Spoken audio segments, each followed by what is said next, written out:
Hi everyone, Mike Brown back with you again with another lesson in Adobe Photoshop Elements 11 from Educator.com. We've discussed exposure and color corrections to your image.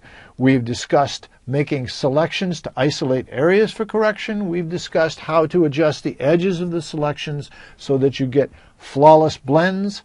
Now we're going to discuss another very, very powerful feature in Photoshop Elements, and that is layers. In this lesson, we're going to take a look at what layers are, layer basics, and we're going to talk about adjustment layers, a very powerful feature that even goes a step beyond the regular layers. So let's get started.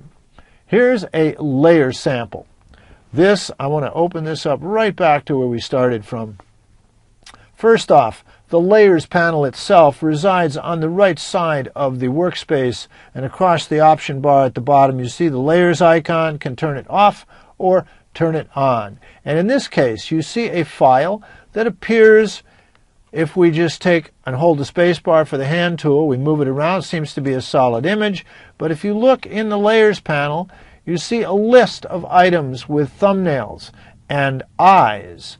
These are individual layers. This image is actually made up of 5 separate elements: the white background, the yellow square, the red circle, the green triangle, and the star, the blue star. All are independent, although you see them right here.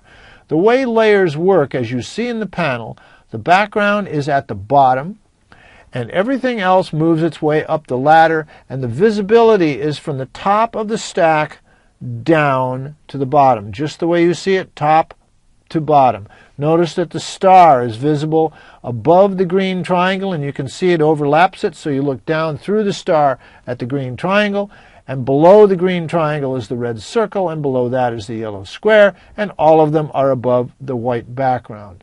That's the way layers work from a visibility point of view. At the left side of a layer you see an eye. This is the visibility icon. You can turn the layer off. Let's just turn off the red circle by clicking, and you see the red slash. Now it's not visible. It has not gone away. Its visibility is only turned off. And this is extremely powerful because now you can have all sorts of layers in an individual file, and perhaps if you're making a graphic design for a client, you can turn on and off one series of layers, and you'll have one visible image that you can save out separately or display to your client. And then by changing the layers on and off, it changes the image into another graphic design, all contained within a single file by simply